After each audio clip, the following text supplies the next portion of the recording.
네, 오늘도 좋은 하루 되시기 바라겠습니다. 오늘 말씀은 베드로후서 3장 3절에서 5절 말씀입니다. 먼저 이것을 알지니 말세에 조롱하는 자들이 와서 자기의 정욕을 따라 행하며 조롱하여 이르되 주께서 강림하신다는 약속이 어디 있느냐. 조상들이 잔 후로부터 만물이 처음 창조될 때와 같이 그냥 있다 하니 이는 하늘이 예적부터 있는 것과 땅이 물에서 나와 물로 성립된 것도 하나님의 말씀으로 된 것을 그들이 일부러 잊으려 함이로다. 아멘. 네, 오늘 말씀의 내용이 뭐냐면 주님의 재림을 부정하는 사람들의 특징이 무엇인가, 여기에 대한 말씀입니다. 어제 말씀에서 베드로 사도는 신구약 성경 말씀을 다시 기억하라 이렇게 말씀하셨는데요. 신구약 성경 말씀에 보면 예수님의 재림은 분명한 것으로 기록되어 있습니다. 그런데도 거짓 선생들은 주님의 재림을 부정한다라는 것이죠. 그런데 이들이 주님의 재림을 부정하는 이제 그런 이유가 있고 또 이런 사람들의 그 특징이 있는데 그들만의 이유가 있다라는 것이죠. 그래서 주님의 재림을 부정하는 사람들의 그 특징들이 어떤 특징들이 있는지를 우리가 살펴보고요. 우리는 그런 사람들을 본받지 않는 이제 그런 삶으로 나아가셨으면 좋겠습니다. 자, 첫 번째 생각할 것은요. 왜 주님의 재림을 부정하게 될까요? 사람들이. 첫 번째는 정욕대로 사는 삶을 합리화하고 싶은 겁니다. 3절 말씀 읽겠습니다. 먼저 이것을 알지니 말세에 조롱하는 자들이 와서 자기의 정욕을 따라 행하며 조롱하여. 3절에 이렇게 기록하는데 그 내용이 뭐냐면 말세가 되면 세상 사람들이 성도들을 조롱한다. 이 조롱한다라는 것은 비웃는다라는 뜻이죠. 그러니까 세상 사람들이 말세가 될수록 성도들을 비웃는다라는 겁니다. 여기 보면 먼저 이것을 알지니 이렇게 말씀하고 있는데 성도들은 이런 현상을 무엇보다도 먼저 알아라.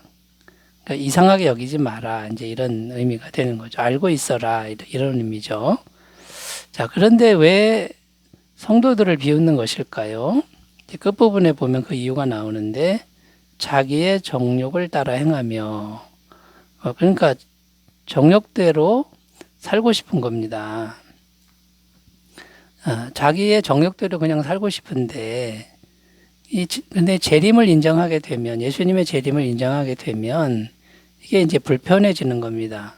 예수님이 다시 오신다고 그러면은 지금 내가 정욕대로 살고 있는데 내 마음대로 살고 있는데 상당한 불편감이 생기는 거죠. 그러니까 재림을 인정할 수가 없는 겁니다. 그리고 지금 사는 삶, 정욕대로 사는 삶이 좋은데 그걸 바꿔야 되지 않겠습니까? 그러니까 바꾸기가 싫은 겁니다. 그런데 가만히 보니까 교회 다니는 성도들은 예수님의 재림을 믿고 현재 거룩한 삶을 힘들어도 추구하고 살고 있다라는 것이죠.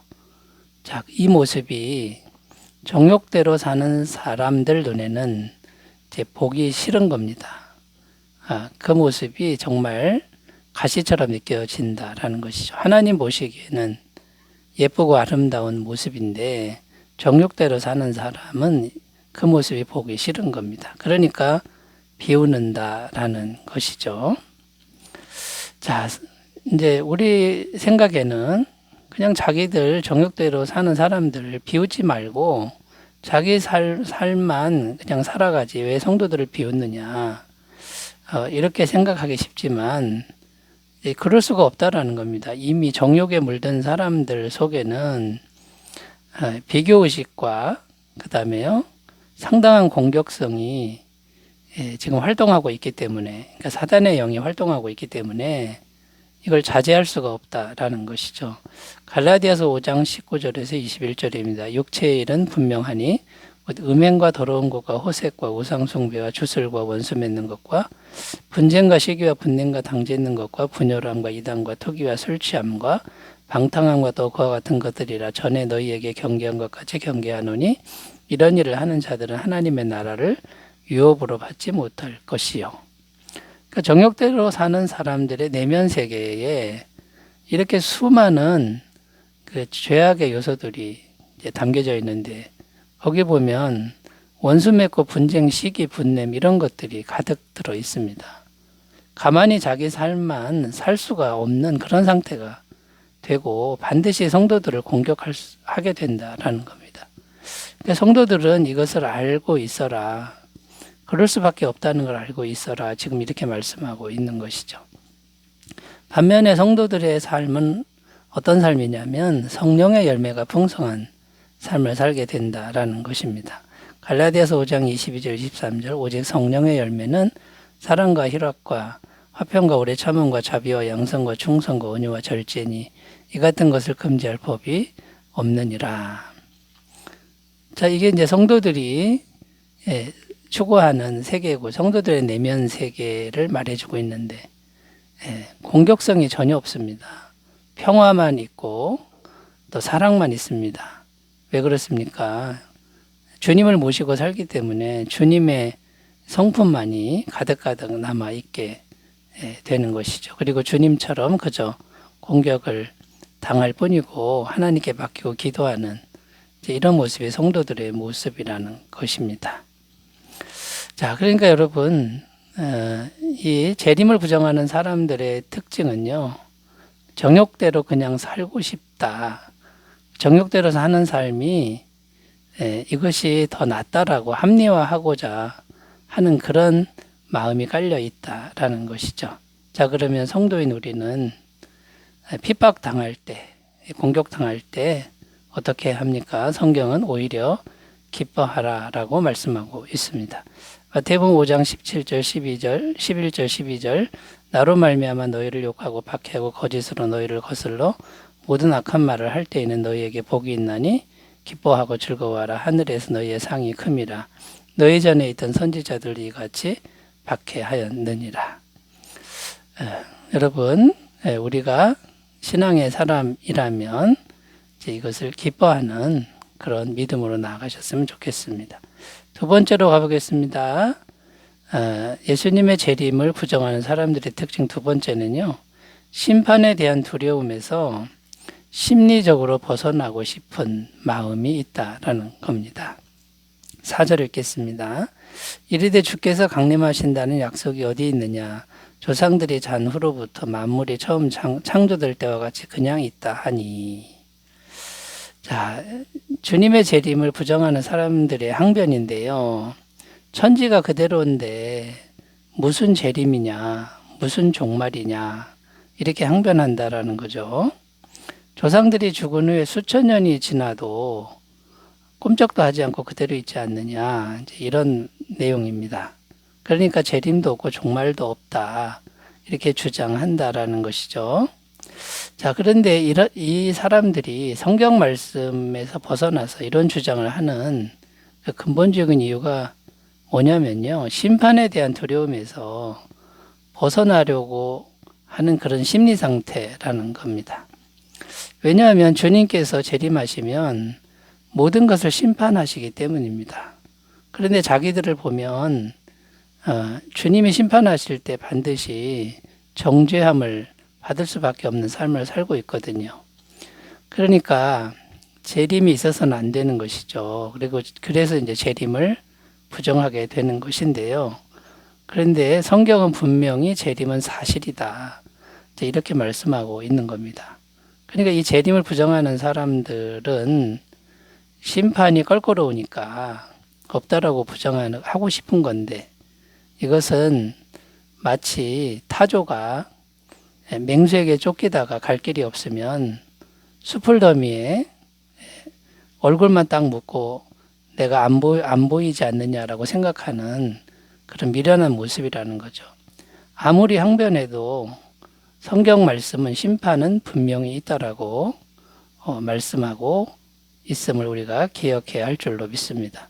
히브리서 9장 27절 한 번 죽는 것은 사람에게 정해진 것이요 그 후에는 심판이 있으리니 분명히 말씀하고 있고요. 베드로전서 4장 17절 하나님의 집에서 심판을 시작할 때가 되었나니 만일 우리에게 먼저 하면 하나님의 복음을 순종하지 아니하는 자들의 그 마지막은 어떠하며 여기에도 하나님의 집에서 심판을 시작할 때가 되었다. 심판은 분명히 있다고 말씀하고 있습니다. 그러니까 심판을 면할 길이 없고요. 심판을 면하려면 유일한 구원자이신 예수님을 영접하는 수밖에 없습니다. 예수님 믿는 길 외에는 없습니다. 요한복음 3장 16절 하나님이 세상을 이처럼 사랑하사 독생자를 주셨으니 이는 그를 믿는 자마다 멸망하지 않고 영생을 얻게 하려 하심이라. 독생자 예수님 주신 이유가 심판을 면하라, 멸망당하지 말고 영생을 얻어라 라는 뜻이고요. 요한복음 5장 24절 내가 진실로 진실로 너희에게 이르노니 내 말을 듣고 또 나 보내신 이를 믿는 자는 영생을 얻었고 심판에 이르지 아니하나니 사망에서 생명으로 옮겼느니라.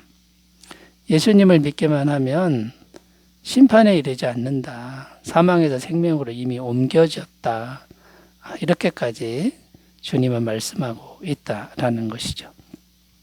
심판에 대한 두려움에서 벗어나려고 하는 그런 얄팍한 그런 심리적 반응이 아니라 실제로 심판에서 면하는 그런 삶을 선택하시기를 바라겠습니다. 자, 세 번째로 가보겠습니다. 재림을 부정하는 사람들 왜 부정할까요? 세 번째는요, 하나님의 주권을 인정하고 싶지 않은 그런 마음 상태라는 것입니다. 5절 읽겠습니다. 이는 하늘이 옛적부터 있는 것과 땅이 물에서 나와 물로 성립된 것도 하나님의 말씀으로 된 것을 그들이 일부러 잊으려 함이로다. 자, 이 말씀의 내용이 뭐냐면 하나님이 말씀으로 천지를 창조하셨다라는 말씀입니다. 그런데 거짓 선생들은 하나님의 창조마저도 부정한다라는 겁니다. 왜 그럴까요? 주님의 재림과 심판이 하나님의 손에 있음을 부정하다 보니 창조마저도 부정하게 된다라는 것이죠. 그러니까 모든 것이 하나님의 주권 아래에 있다. 이게 이제 불편한 겁니다. 하나님 손 아래 있으니 우리가 하나님을 두려워하고 하나님 앞에서 우리의 삶을 바꿔야 되는데 자기들은 정욕대로 살다 보니 하나님의 주권을 인정해서는 안 되는 겁니다. 그래서 이 하나님의 주권을 인정하지 않고 주권을 자기들이 갖고 싶은 겁니다. 자, 이런 심리 상태가 있기 때문에 재림을 부정하는 사람들은 창조마저도 부정하게 되는 것이죠. 성경은 이런 상태를 죄의 상태라고 말씀하고 있습니다.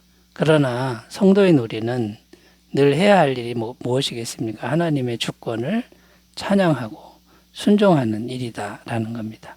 창세기 1장 1절입니다. 태초에 하나님이 천지를 창조하시니라. 성경의 맨 첫 구절입니다. 태초에 하나님이 천지를 창조하시니라. 설득도 필요 없고 큰 소리도 필요 없습니다. 사실이라는 겁니다. 명확한 사실. 우리는 이 사실에 찬양하고 영광 돌리는 일만 할 뿐이라는 것이죠. 사랑하는 여러분, 우리가 재림을 부정하는 그 사람들의 얄팍한 그런 생각과 그들의 정욕적인 삶을 따라갈 것이 아니라 살아계신 하나님 앞에서 우리가 좀 더 겸비한 삶을 늘 살아가시기를 바라겠습니다. 기도합니다. 하나님 아버지, 우리는 주님의 재림을 잘 준비하도록 도와주시옵소서. 예수님의 이름으로 기도드립니다. 아멘. 평안한 하루 되시기 바라겠습니다. 감사합니다.